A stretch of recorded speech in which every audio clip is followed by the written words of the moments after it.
Hello. Hello. Okay.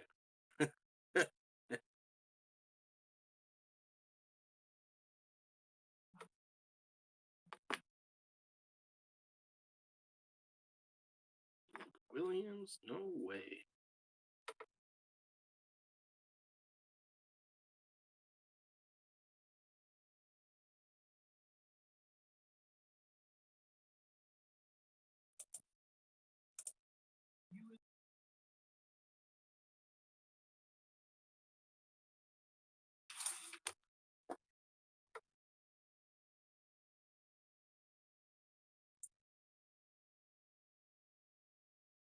What? What nonsense?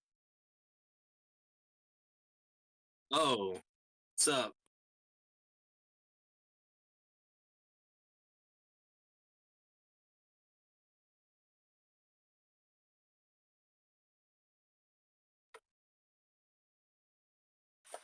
Um, I mean, it's a lot of nonsense. I mean, if you're talking about football, then yeah, then there's a lot of nonsense going on. If you're talking about what's going on in Lebanon right now and the whole Middle East and all that garbage, yeah, it's nonsense. It's absolute garbage.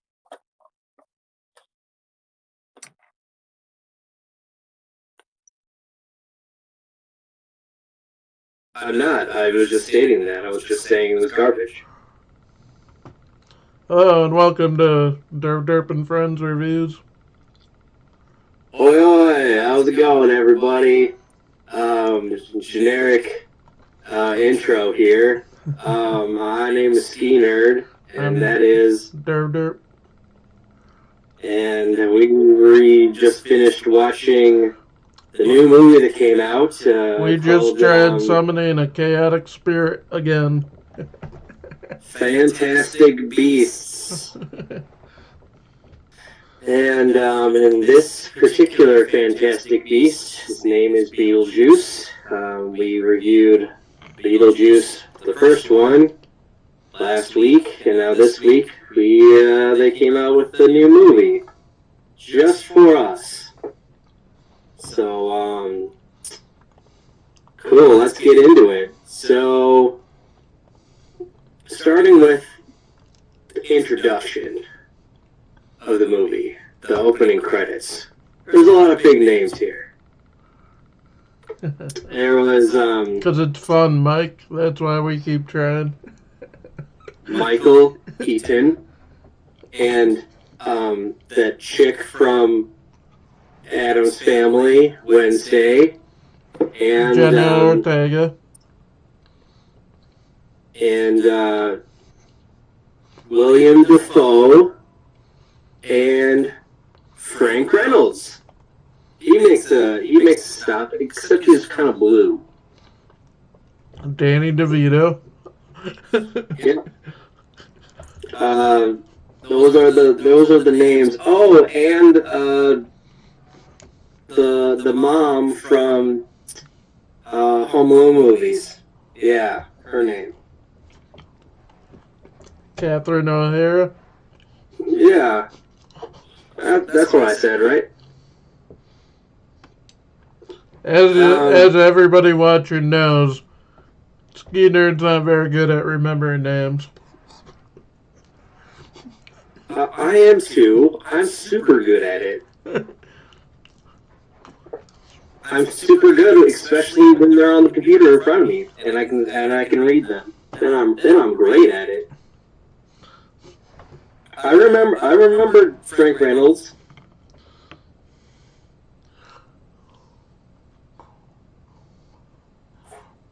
What is his actor name then? Frank. Yeah, this guy just has never seen It's Always Sunny in Philadelphia, so you wouldn't know. I've seen clips. Okay. Well, that's something, I guess. Anyways, so the movie starts out with we see I forget her name, the main character lady, Winona Lydia. Dietz. Yep. whatever her first name is. Lydia. See, I can remember. Lydia. I remember it. It's Lydia. I knew that. Lydia Deetz, and she's hosting a TV show called Ghost House, I think it was. Yep. And she's just on TV. This is what she's been doing with her life. We find out, she has a kid, and she had a husband, but then they got divorced or whatever. And she has a manager. I forget his name. Rory. I heard his name in the movie too. Rory. Yeah, he's kind of a yoga. Well, Jenna Ortega says it best. He's a bun wearing yoga mat douchebag or whatever.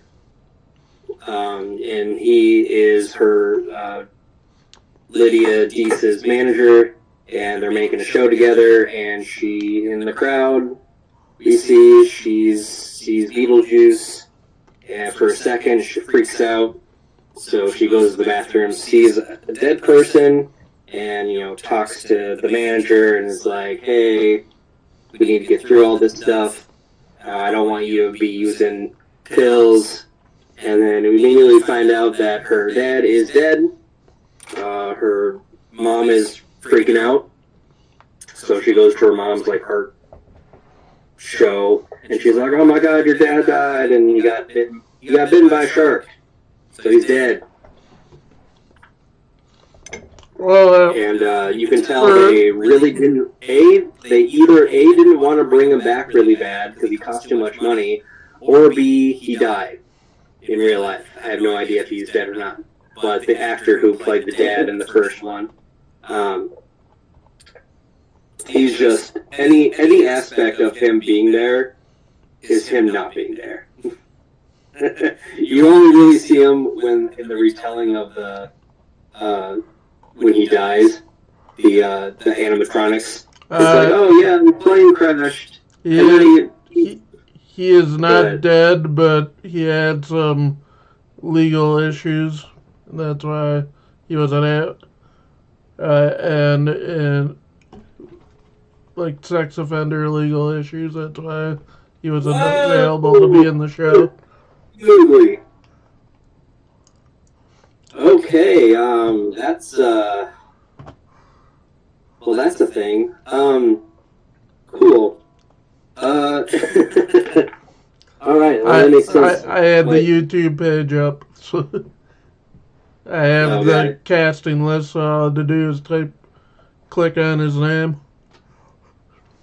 Sweet. So the mom had to cancel our show, and there's this really pissed off.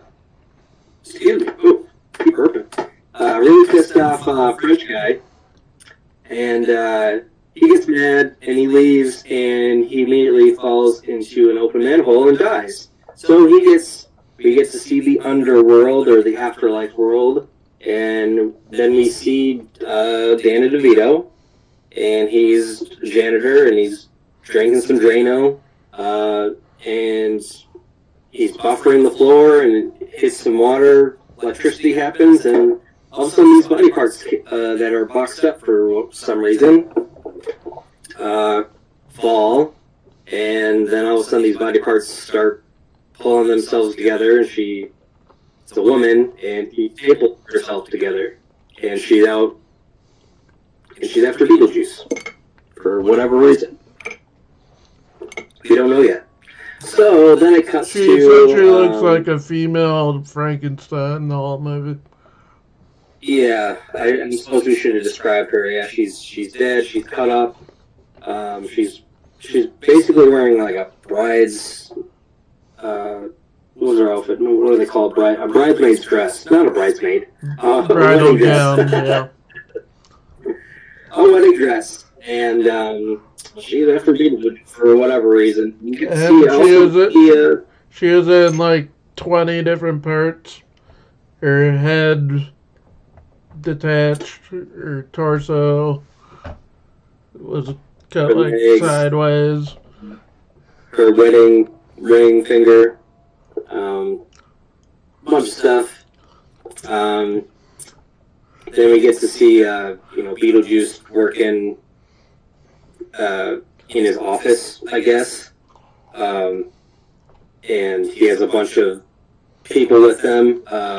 Bob from the first movie is there. He's just kind of chilling on the couch, and he watches Beetlejuice's head shrink at the end of the first movie, which is fun. Anyways, his name is Bob, and Beetlejuice is like, I gotta go, I gotta do things. So he leaves.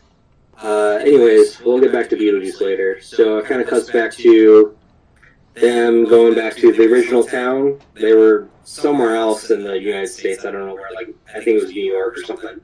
And they went back to Connecticut, where the original movie took place. And, they go back to the original house. You're like, oh man, we're back in town. And they pick up the daughter, and the daughter's, isn't really liked by anyone. She's kind of weird like her mom. And, this is Jenna Ortega, by the way. And she's like, I'm going to ignore my mom's phone calls. And then the mom and her grandmother come, and they're like, the grandmother's like, oh my God, Jenna Ortega, you need to come out here. Your grandpa's dead. Oh my God, it's horrible. We need to have a funeral. Her character name's Astrid. Oh right, yeah, Astrid. Astrid doesn't get along with her mom, because she believes her mom's It's a fake. powers are bull. I can't remember if I'm allowed to swear or not in this one. I don't know, Mike. Are you gonna let your kids watch this? I doubt it. It's bullpucky. She calls it bullpucky. And they're like, okay, I guess we have to. She kind of embarrasses her granddaughter. So they're like, all right, gonna go back to the town and have the stupid funeral, and then Lydia's boyfriend, the yoga douche guy. Rory. He's like, oh my God, this is horrible. I saw you at the funeral, Astrid, and I can be there for you. I can be the shoulder to cry. I can be your new stepdad. He really wants to be the stepdad, I guess. It's really weird and kind of creepy and stuff like that. And Jenna Ortega calls him out on his bullshit, and she's like, I don't want to talk to you. So then they're kind of looking at the house, and she, after the funeral, she gets on her bike and rides off and runs into some traffic and loses a step, and she crashes into a fence and hits a tree where this boy is up there, and he's like, oh my God, are you okay? What book are you reading? They connect with the book that he's reading. It's Crime and Punishment or whatever. And they get to talking, and she mentions that she's the daughter of Lydia, who is now a big movie star, or not a movie star, but her job is to TV star. TV star. And you're the daughter of that person, blah blah blah. So they get to they have this connection, and they're like, hey, if you're not doing anything for Halloween, just come hang out or whatever. And so she's like, alright, cool. And he goes inside the house, I think this is, they meet, and then something happens, and she goes back again, and he invites her inside the house just to hang out for a little bit. And he's like, oh, that's my mom, she's just cooking away. Mom, I got a friend over. Oh, that's my dad, he's just in front of the TV. We can just ignore him. He loves watching that TV. He does. He really does. And they kind of hang out and whatever. So the funeral happens, and the grandma, she's trying to grieve in her own artistic, weird way. After the funeral, the yoga douche proposes to Lydia, and that's like really weird. It's just like, but this is the wake of my dad. Like, why are you proposing now? He's like, I think we should get married on Halloween. And she's like, well, that's 2 days from now. He's just like being a weird smart ass, and she says like yes, like begrudgingly, because she doesn't want to make a scene, I guess. Then her and the yoga douchebag go upstairs to look at the house, and they find the attic and the model and stuff like that. And she says, Astrid is there too. She looks in the attic and she finds a flyer for Beetlejuice. The mom goes up there. She says, "Oh, you're up here. Okay, yeah. The ghosts that live here, they moved on or whatever. They found a loophole, and that was their loophole. They not bring them back for the sequel." But she's like, "Yeah, don't say Beetlejuice's name." She almost says it, and she's like, "Nope, you need to get out of here, go away." And then the yoga douche comes up, and she's like, "I'm gonna say something stupid. When I was a child, we summoned this demon. What did she call it?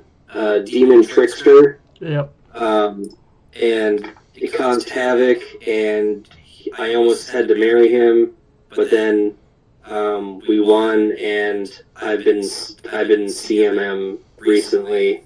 And he's like, "Oh, this is because of the trauma." He's like, "What's his name, Beetlejuice?" And she's like, "No, you don't say his name 3 times, or else you summon him."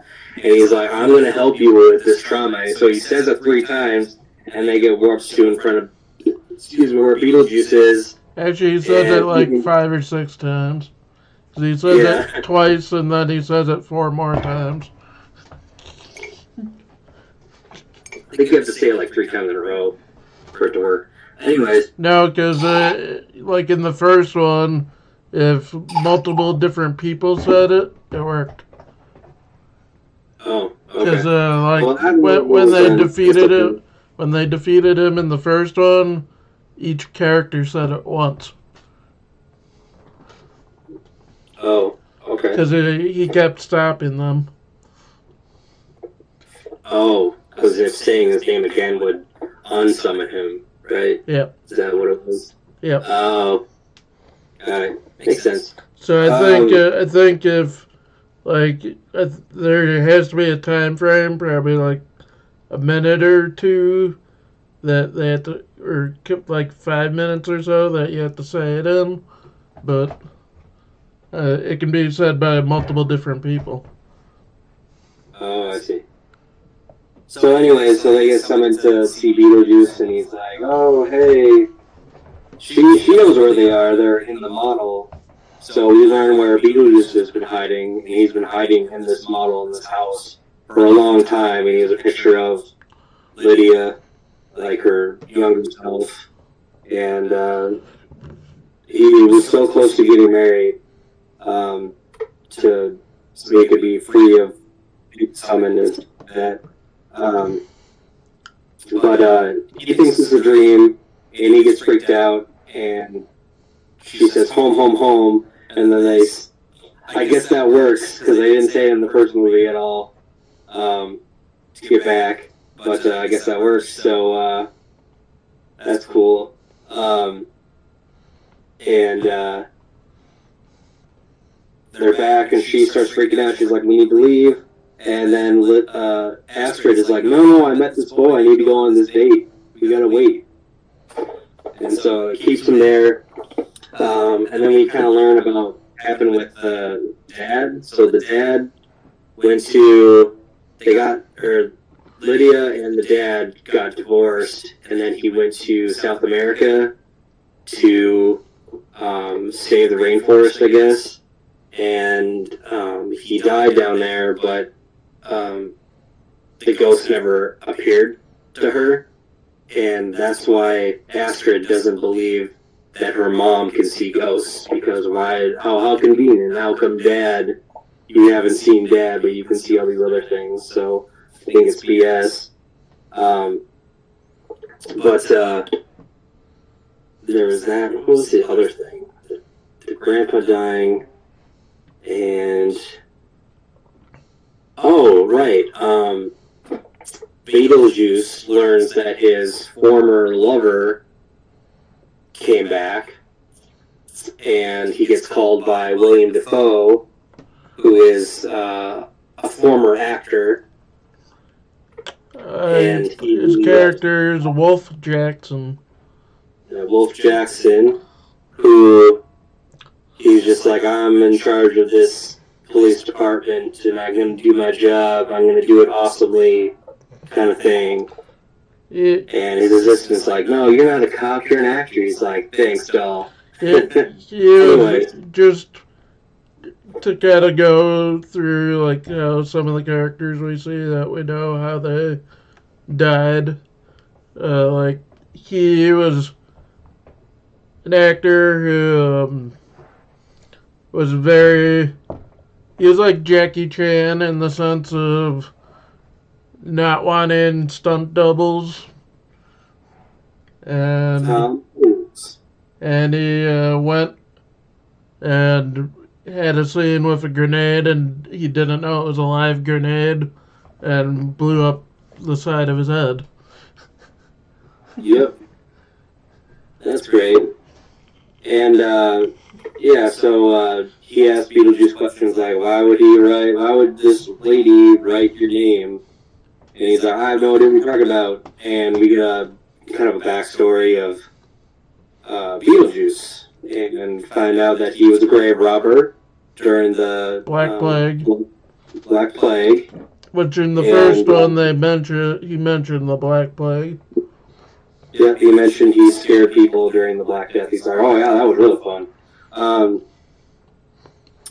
But he met this woman or whatever, and it was love at first sight, and they immediately got married. They drank each other's blood and bit the heads off of chickens and sacrificed a goat. He called it a traditional wedding, which was kind of funny. But to commemorate their love, they had some wine, and she poisoned him. And he immediately found out that she was part of a death cult where she wanted to have not immunity, but live forever, basically. And she needed Beetlejuice's life and soul. So she's a soul sucker kind of thing. And we kind of see her use her power on Danny DeVito. She sucks his soul, and there's this, like, what do they call that? The clothes cleaner. Dry cleaner. Dry cleaner, here you go. The dry cleaner guy. She's essentially a succubus. Because they suck souls. Okay, she's a succubus then. Sweet. And so she, among other things, black, and she starts wearing it. She's like, "Oh, where's my love? I need your love." And so there's shenanigans, and then we get to learn a lot about this guy named Bob, the shrunken head, and there's his whole, like, office is filled with a bunch of Bobs, and they're basically on the phone taking calls for Beetlejuice's service, I guess. And Bob is left in charge of all of them. Everybody has a shrunken head. So he's left in charge, and he's also in charge of being Beetlejuice's body double. So just in case something happens, he'll get his soul sucked out instead of Beetlejuice. So that's fun. So back to Jenna Ortega, or Astrid. So she goes on a date with this boy, and they start, like, kissing or whatever, and they're floating, and she's like, oh my god, are you a ghost? He's like, yeah, I mean, I've been dead for like 23 years. I've been watching the world around me kind of go on, and you're the first person that saw me. And there's a way to bring me back to life, but I need someone who can see me to help. And she's like, I don't know if I should do this. She says, and so he says, well, you can go to your mom if you want and ask her, and she'll probably say no, but if you go with me now, I'll let you see your dad. I'll make sure you can see your dad. She's sold on that. And so they go in front of a wall, and let's see, there's like a realtor lady. I think she was from the first one. She kept trying to sell the house before. Yeah. So now she's helping them sell the house now. I can't remember her name. Jane something. Jane Bitterworth, Buttercup or something. In the first one, she was the daughter. Oh, she's the daughter? Oh, okay. Or in the first, Jane Butterfield. Yep. Because in the first one, the one we see in this one is the daughter from the first one. Oh, okay.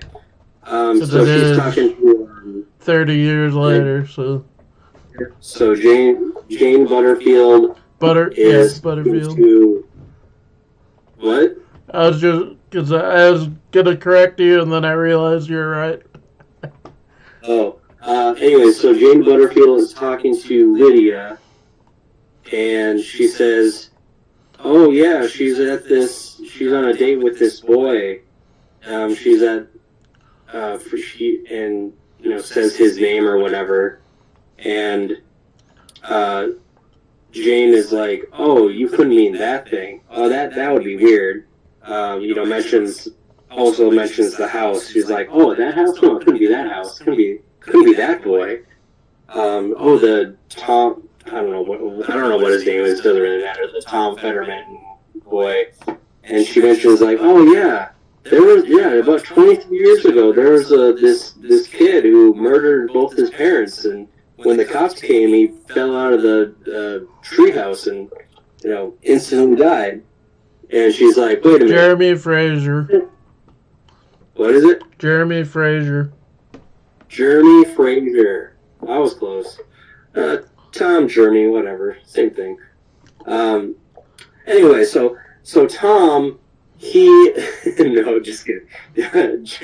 Jeremy, Lydia realizes, she's like, wait, what's the address to this house? She's like, oh yeah, it's 125 blah blah blah street. Oh yeah, it's the one house I couldn't sell. I mean, they don't call it the Fraser murder house for nothing. She's like, what? Oh my God, my daughter's on a date with a ghost. And so she immediately gets in her car. She's like, we're zooming, let's go. So she rushes over to the house, and she goes in. She sees the dad on the couch. There's like a saw through his head, and sees the mom who obsessively cooks or stress cooks, and she has a mixer through her eye. It's like one of the electric mixer, like the. I think this was a manual. This was a manual mixer, so that's even more brutal. Anyways, so she rushes up, and before she gets there, Astrid is told that he makes the door, knocks 3 times, and the door opens, and he's like, well, I'm dead, so I can go through, but since you're alive, you have to say this phrase in order to get through. So she says the phrase, and Lydia just misses them, of course, and so she immediately calls Beetlejuice, and she runs back home, she calls Beetlejuice, and is like, hey, I need your help, my daughter's been taken by this guy, or whatever, you need to help me. And he's like, oh, well, this is a quid pro quo kind of thing. And she's like, all right, fine, I'll frickin' marry you if you help me. Is that good enough? He's like, absolutely, sign here. So he signs it. then they bust through the underworld. They have to go in the side way, and in doing so, he busts a hole through his own office, and all the Bob is this is like the best scene. The Bob that's there, he's like, all right, in his own language, he's like, all right, everyone back to work. And all the other Bobs look at each other. They get up and just run through that hole. And they get out in the real world. All while this is on Halloween, so people are trick-or-treating. These guys are like coming out. And the yoga douche guy, instead of handing out candy, he's handing out like carrots and apples and raisins, and it's just like, no, bro, dude, you're a giant douchebag for doing that on Halloween. Anyways, that's like literally the best scene in this. Well, one of the best scenes. I wouldn't say the best scene. The best scene is yet to come. They all run out. Meanwhile, the boy Fred, what's his name, or Jeremy? Yeah, Jeremy, and Astrid go down to the underworld, and she sees all these creepy ghosts, and it doesn't really bother her. But then they're taken to this. They get their picture taken, and then that's when he starts living again, and she starts dying. And she's like, I don't feel so good. He's like, oh, well, I do, because you know that thing you read? Yeah.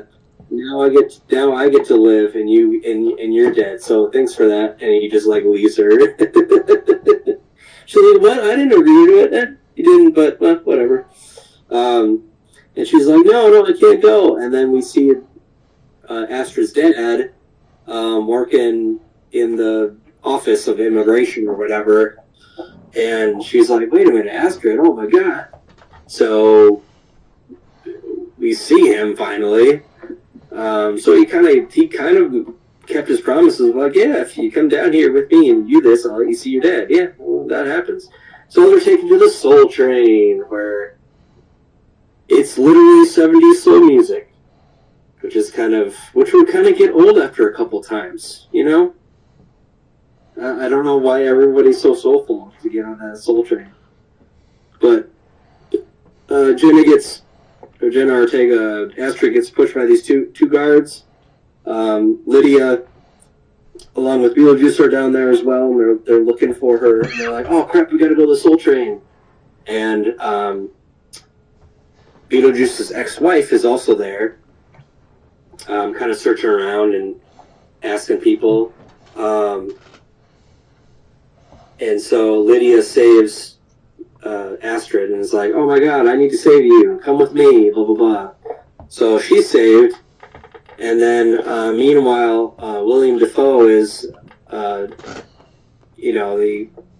he has as soon as they make that deal, he has they're like, oh my god, there's a section 69942 code violation. And they're like, we're going to war. We died to do this duty. And he gives everybody a pep talk at the police station. And they all go, and they find Bob. Oh, poor Bob.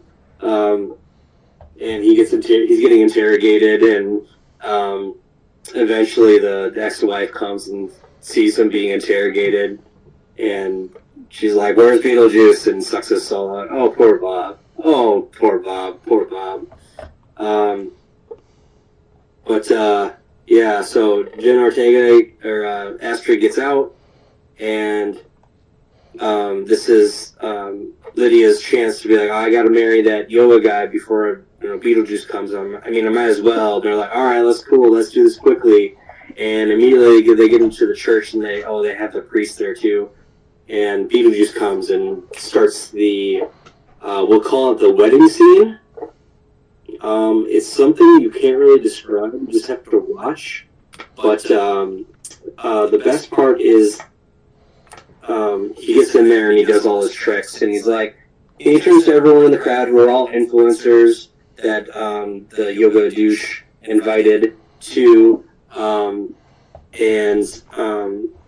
he's like, hey, There's all these wedding officials, and he's there, and he's like, "Oh, you're not marrying her. I'm gonna marry her." And he's like, "Oh," and so he puts truth serum into this guy, and he basically says,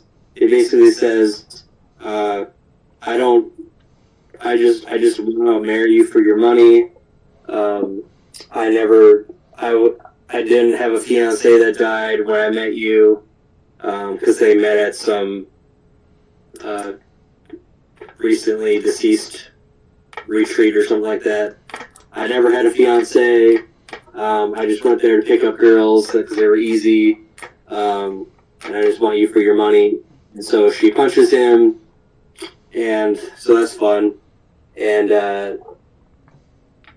then this is the best scene right here is with the influencers. He's like, "Hey, this is a private event. I want you guys all to leave," and they're all videoing or whatever, taking photos. And he flips it around on them, so all the influencers are sucked into their cameras and they're held there, and just the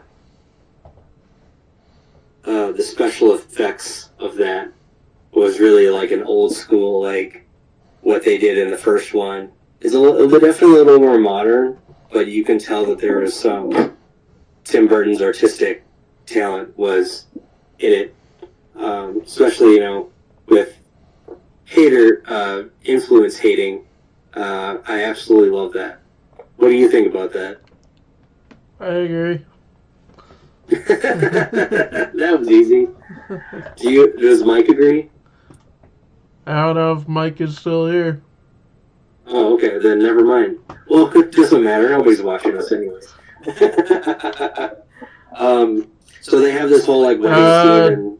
Mike, are you still here? I just saw that you posted, I don't know how long ago it was. You said they paid a lot of homage to the first movie. Yep, they did. So they have this whole wedding scene. They bring out a cake and they play a song, and he makes everyone sing a part of the song. And it was funny, like when I got home, my dad was like, "Oh my God, they played this song," and I was just like, "What song? What are you talking about?" I was like, and he's like, "Oh, it's the song that was in the new movie that you just saw." I was just like, "Oh, you're probably talking about the wedding scene." He was like, "Yeah, it was that one." I don't know what it's called, but it was definitely a catchy tune. It was from like the 70s. Kept talking about Richard Harris. Anyways, I'm getting on a tangent. Let's go back to the wedding scene. So the wedding scene, everybody's trying to do different stuff, and then Astrid sees the book of the recently dead book, and she's trying to go and read it and see what she can do to get out of this situation that they're in, because Beetlejuice is in full control at this point. And every time they try to say Beetlejuice, they can't.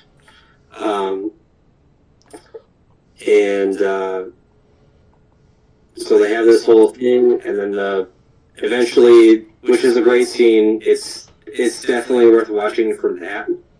I'd say it's really well done, especially when Astrid and the grandma have to dance and stuff like that. Oh, we forgot about the grandma. Let's backtrack a little bit, shall we? This will be really quick. So the grandma, or MacArthur Park is the name of the song. MacArthur? Yeah. By Richard Harris. Oh, the name of the song. Okay, got it. Yeah, the Richard Harris. Yeah, the guy who played Dumbledore. Yep. Yeah, that's right. You're welcome, everyone. Anyways, so the grandma, she wants to pay homage to her husband, so she bought a couple of snakes, or asps, if you will. Which are snakes. They were defanged. She bought them defanged, and she said... Defanged. Defanged. I think that's what I said. What did I say? No, I repeated it with quotation marks. Oh, right. Because I'm on camera. Oh, you're okay, got it. Yes. Defanged in quotes. So she's in front of her husband's grave, And she has this whole thing of like trying to capture her like different screams, different artistic stuff of grieving. She's a very strange person. Anyways, so she decides to as was I miss you, husband. I miss you, husband. And she that was also very evident in the first one, just her artistic style. So in the first one, I kept showing her sculptures, very weird sculptures. Yeah, and for whatever reason, people like them. Okay, that's dumb. Yep, super dumb. Anyways, so she's holding out these stakes, and she's like, "Oh, husband, please come back to me. I can't leave you." And then the two snakes bite her, and she immediately dies. She's like, "Wait, I bought defang snakes. Oh my god!" And so, when she gets into trouble, she's waiting in line. She doesn't want to wait. She's like, "I know people," so she calls Beetlejuice to help her out. She's like, "I need to get a VIP spot." He's like, "All right, I'll help you." Whatever. We forgot about the really cool scene when Jeremy, right? He gets like a passport kind of thing, and he needs to get it stamped in another section, and he's about to get it stamped, and then the dad is like, Astra's dad is like, "No, wait, stop that, man! Don't stamp that book." And it turns out it's Beetlejuice is there. He's like, "Oh, not this time, bud." He pulls a lever and he falls into hell. The one curse word of the movie. That was a satisfying part. Absolutely, it was. Yeah, because he said the F word in the one curse word allowed in a PG-13 movie. But it was bleeped though. No. Because when he pulled the lever, he actually said it. Because it bleeped it later. Oh, Jeremy? No, when he pulled the lever, Beetlejuice said something fucker. Oh, okay, I missed that. He said it in the wedding scene later, and it bleeped it out. I thought that was funny. I was just like, why would they bleep that out? That's hilarious. Because they're only allowed PG-13. They're only allowed one per PG-13 movie. Okay. And he used, I think, calling Jeremy a effer was very apt. Yeah. No, when he I didn't hear that part. So when they bleeped it, when he said it the second time, when his ex-wife comes back. Yeah. Spoiler alert! Yeah, his ex-wife comes to the wedding. Causes more chaos. And she gets the Beetlejuice treatment from the first one. Sandworm to the face. Yep. Astrid summons a sandworm. Paints a hole, and then a sandworm pops out of it, and goes around and eats her and the yoga douche at the same time. And she, so we're almost done here. So the end of the movie is, hey, you violated this one code. My mom doesn't have to marry you because you brought a living person into Code 699. Yep, into the other world, and she read it in the book. And he's like, "What? Oh crap! It's a null and void." So that's when Lydia says Beetlejuice 3 times, and which also happens to be the page that Jeremy showed her earlier in the movie when he showed her the book. He showed her that exact page. That's great. So she may have already had an idea about it. Yeah. Because I remember seeing that exact picture. Mm-hmm. No, makes sense. It's just a coincidence, you know. She's like, "Oh, I'll turn to that random page. Oh, look, it's the exact one that I'm going to use to get you." Isn't that wonderful? So, then the movie kind of ends. The dad is like reunited with them. Actually, no, I forgot to say the dad helps them escape. Yep. Astrid and Lydia from the underworld or whatever. Afterworld? What do they call that? Afterlife. Afterlife. Dang, they never really give it a name otherwise. Yeah, I suppose you could call it the Afterlife Bureau or something. It is a bureaucracy.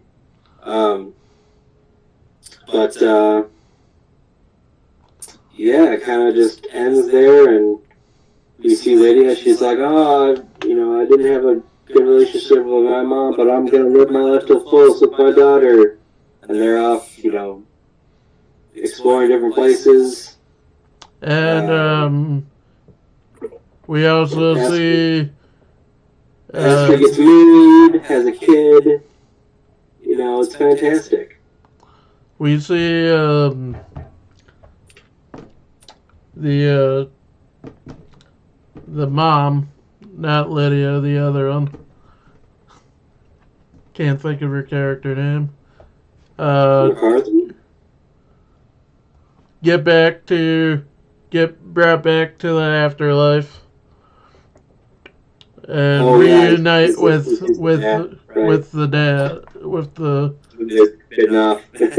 What? They get reunited on the Soul Train. For whatever reason, he can still talk. I guess. If anything, it was the blood. Because whenever he talked, the blood spat out. So maybe... Yeah, that was good. But, yeah, because we didn't really touch the dad's death. He was on a plane going to bird watching, which he's 23 years later, he's still really into bird watching. Or 30 years. And his plane goes down in the middle of the Pacific Ocean. He doesn't die from the plane crash. He dies because he goes on, he swims onto debris, and a shark eats him. Yep. And, Astrid's dad, we see a bunch of piranhas on him, so he got definitely alive. He got lost in the Amazon. Yep, he got bit by piranhas. And he decided not to show himself to Lydia or Astrid because he's like, I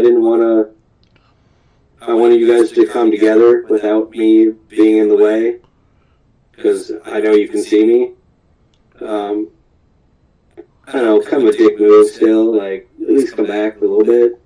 I guess he wanted the mom and daughter to be together or something. That was weird. I don't know, there's a bunch of, side stuff that was just very minor. Like, both the dads, that was minor. The yoga juice guy had a bigger role, and was a little more relevant, but it was kind of cool to see this guy who just died going around. He's like, I need to get to this place, blah, blah, blah, and then just, it's like, how do they understand him? And then the Astrid's dad, the Piranha Man, him doing his thing, and then even the succubus, the beetlejuice's ex-wife, Dolores. I thought they could have done more with her, but she was just going around soul sucking people. They didn't do a whole lot. Even in the final battle, she didn't do a whole lot. She just got eaten right away. So it was like, okay, whatever. But they wrapped it up quick, so that was nice. It was a really short movie, 90 minutes. And I did like the Jeremy guy, the twist of him being, I actually killed my parents. Oh, okay. As soon as they started floating, I was like, oh shit, he's dead, and I now don't trust anything that comes out of his mouth. But I kind of did trust him. I was like, yeah, you gotta see your dad. You gotta see your pops. But that was cool. But I can see why they cast Jenna Ortega, because she was in the role of Wednesday, and she kind of had a similar role in this. But Wednesday was definitely better than her character in this. But story-wise, I like Beetlejuice. Like, his character is chaotic. I think he's chaotic evil. Because everything is about himself. He doesn't care what happens to other people, really. So he's definitely chaotic evil. So, like a Joker, like the Joker kind of thing. He's like, oh, I don't care, but he just has fun with it. And they just do the different. He like ruins people's lives, putting the people into the phones was great. What else was great? Danny DeVito at the beginning, seeing him get like the soul suck, getting the they just like deflate basically into just skin. It's like how do you do that with, you know, if you're already dead, how do you can't die again? Like, that doesn't make any sense. I guess they were talking about the soul is different than just dying, because those people still have their soul. And we did see hell. I guess what this place is it's afterlife, but it's more like a purgatory, I guess. Yeah. It's like explaining to people. It's like, oh, you died. Here's what you need to do to try to go to a good place, I guess. I don't know. It's basically from like just anime perspective, the afterlife and Dragon Ball Z Kinyenma, meaning all the souls go to him to get judged. Yep, and they all have to wait in line. Yep. So, but apparently if you're a ghost, and you don't pass on, you don't go there, or maybe you're just waiting. I don't know. Because in the first one, the Meritons have a number, and they're doing everything they do in the first one, basically waiting for their number to be called. Okay. I believe. But then So I guess you don't have to wait in that office. I guess you can go do your own thing and just wait to be called. Because all these people have their own jobs for forever. Because otherwise, where was the other 4 million numbers that Beetlejuice had to wait under at the end of the first one? Well, at the end, remember, he switched his number. That's why he got his head shrunk. But you're still at like number 4 million. No. I meant he had the number. He had a really high number. Yeah. And he gave it to the witch doctor. But when he got the number, it was like 4 million. That's my point. Where were the other 3 million souls? I don't know. That was my point.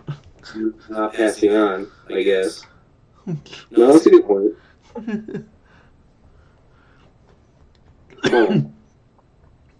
That's true. And it's kind of cool seeing like the special effects of like the worm, and then the wedding scene. Those special effects, that was cool with the band in the background. They're all dead. It's like, I wonder if they're all slaves, having to play music for the rest of eternity, you know. And if they are, is it the same song, or just continuing to play and just having those muscles hurt and burn?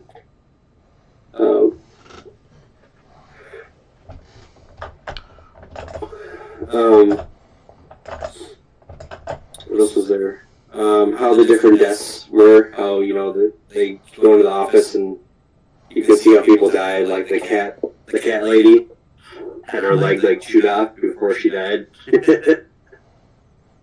And then there's the burnt Santa. Yep, I was just about to say that the Santa, the Houdini guy who drowned in his cage. He failed to get out. Very small cube. Yep. And real closer. The detective. The detective. Yeah, him. And then the surfing guy. When the dad came, he had a he sat down. The guy's like, "Far out, man." They both got eaten by sharks. Whoa.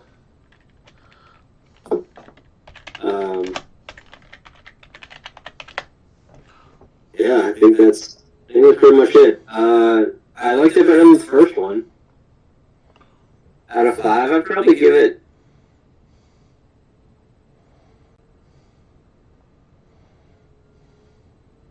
It's almost a 4. It's not quite a 4. But it's not a 3.5 either. 3.75.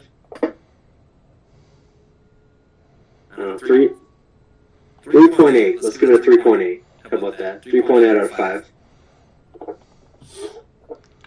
I'm trying to see if I can find a list of like all the background characters and like just like the ones that we see that are dead.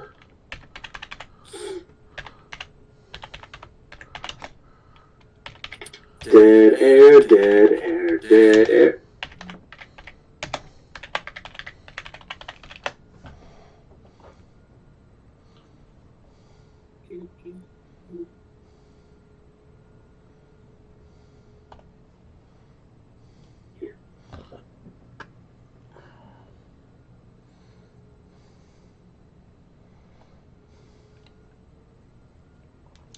That's true.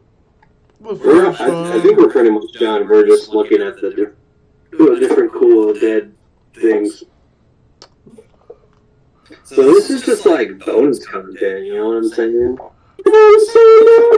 Yeah, I don't even know what you're saying. Apparently, the purgatory-like world is called the Netherworld. Netherworld. I knew it. Let's see.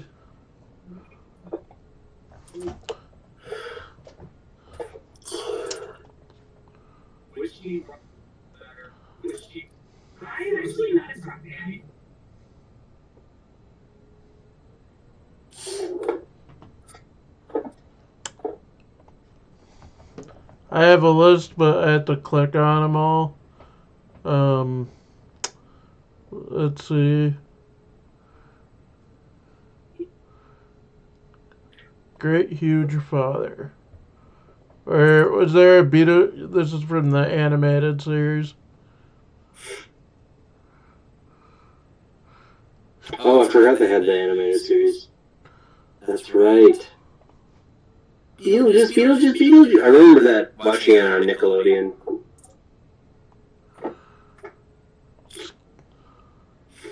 Scuzzo the Clown.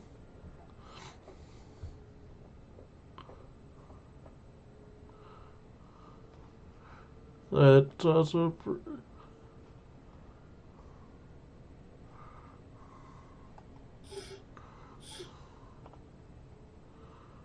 Here's the witch doctor from the first one.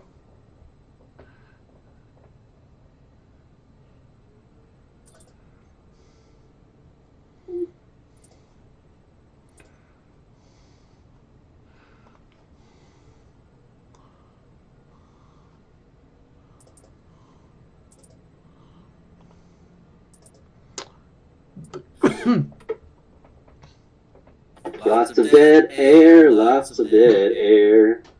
Dead air, dead air. You know what I should do? Green Man. You guys go to bed. The Green Man from the first one, he died from colon cancer. The Green Man? Who's the Green Man? Just Oh, wait. Green Man. Of course I know Green Man. Green Man. Green Man. Green Man. Everybody knows Green Man. Fern Doc is the person closest to the receptionist window. Seems to have died from getting a chicken bone cut in his throat. Nice. Is that what you do, man? He reached choking chicken bones. We die. That's a way to be a man. Trying to find ones that aren't from the animated series.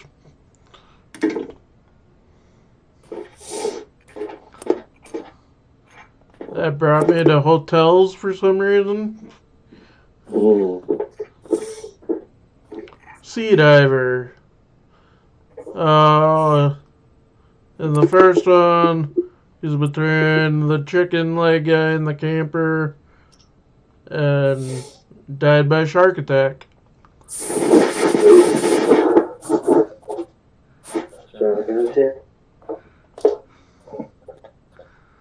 I was hoping someone would be killed by Pokemon. That would be cool. Here's the football players from the first one. Oh, wow.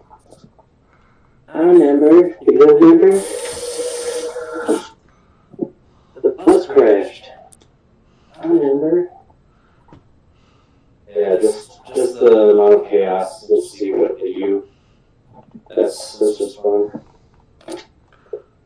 But it's time for me to go to sleep. It is time to go to sleep. Go to sleep, go to sleep. If I don't, then I'll sleep. I'll wake all night. I'll wake all night. It is night. Wake all night. Wake all night. Wake all day. Wake all night. Anyway. Oops. Apparently, I was showing Discord my the notes I was making for One Piece tomorrow. Oh. I didn't realize it was up. Because I just went ahead and made part 1 notes and part 2 notes. There you go. I haven't seen part 2 this rewatch, but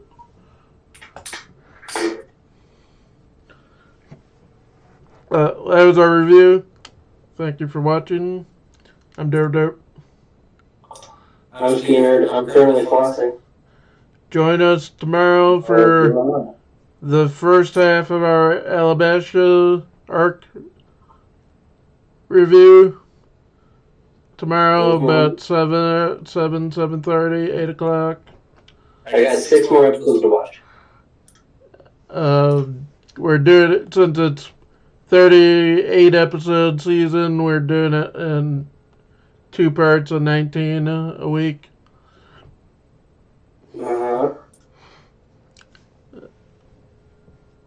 And after that, we'll be watching and reviewing the first Terrifier movie. I have no idea what the hell this is, but apparently I was promised Santa Claus and clowns. That's the third one.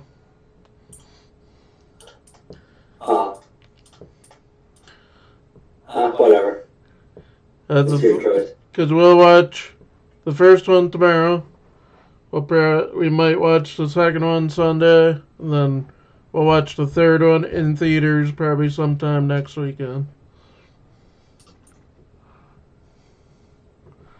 Because it comes out next weekend. Maybe Mike wants to join us. And also just quick, in case nobody knew and our fans of Critical Role, I just a reminder while I was looking through online, The Legend of Vox Machina Season 3 starts tomorrow. Oh, wow. That's cool. Which I don't think you're caught up with, Ski Nerd.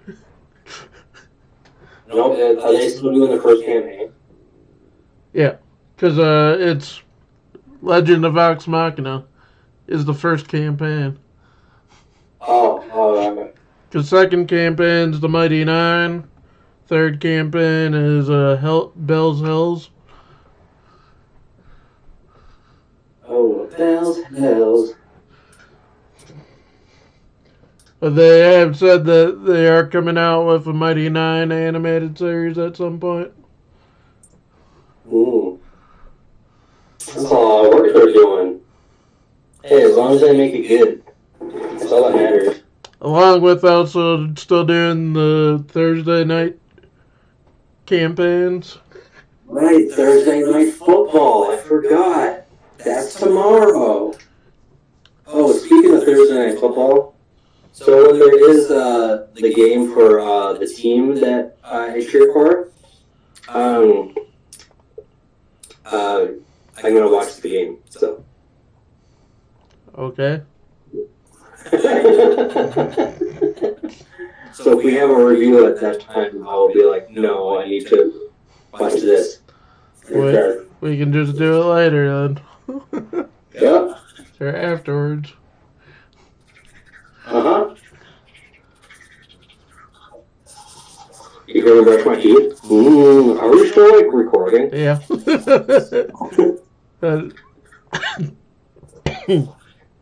Have a good night, everyone. Catch us tomorrow.